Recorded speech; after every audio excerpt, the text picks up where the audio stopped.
Napakalaking hamon para sa isang asawa at tatay na si Arnie nang magpositibo siya sa COVID, kasama ang kanyang asawa at 3 taong gulang na anak.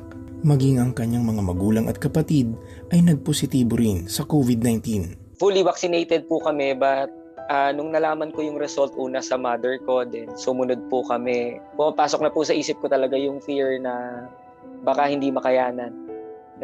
Both seniors and yung baby. Yun talaga yung worry ko that time.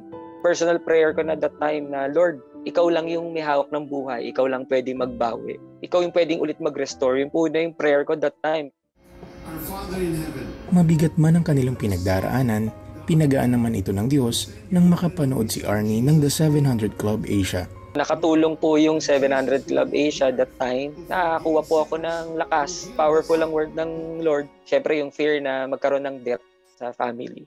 Lalo na meron talagang mga hindi nakaka-survive. But through 700 Club, na-encourage, sumasabay din po sa prayer. Kapag nasa trials, hindi naman dapat tumigil yung pagpupuri, pakikinig ng salita niya. Bukod sa The 700 Club Asia, naging kalakasan din ni Arnie ang CBN Asia Prayer Center na naging kachat niya sa Messenger para sa panalangin. Napakasarap pong sa pakiramdam na kinakamusta kanila at alam ko na pinagpe-pray nila kasama namin sila sa panalangin, na nagpapadala po ng verse to encourage ng word ng Lord. Nakaramdam po kami ng peace na tiwala lang kami sa Panginoon at mag-focus po sa Panginoon. Makalipas pa ang ilang araw, tinugon ng Panginoon ang kanilang mga panalangin at bawat pangangailangan.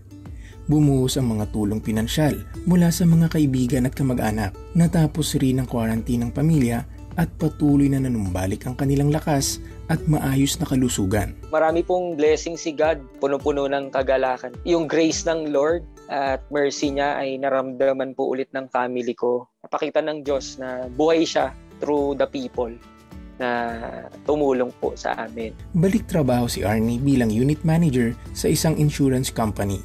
Patuloy din ang kanyang pagsuporta bilang partner sa gawain ng Diyos sa pamamagitan ng CBN Asia at Operation Blessing. Tunay na hindi matatawaran ang biyaya at pagmamahal ng Diyos sa buhay ni Arnie at sa buong pamilya. Thank you po sa CBN Asia family and sa Operation Blessing family sa patuloy na naging sincere kayo ng mga musta, mag-pray for us. I pray po na patuloy at marami pa po kayong matulungan, lalo na na may mas nakakaranas po ng mas mabigat na problema. So God bless po sa inyo po.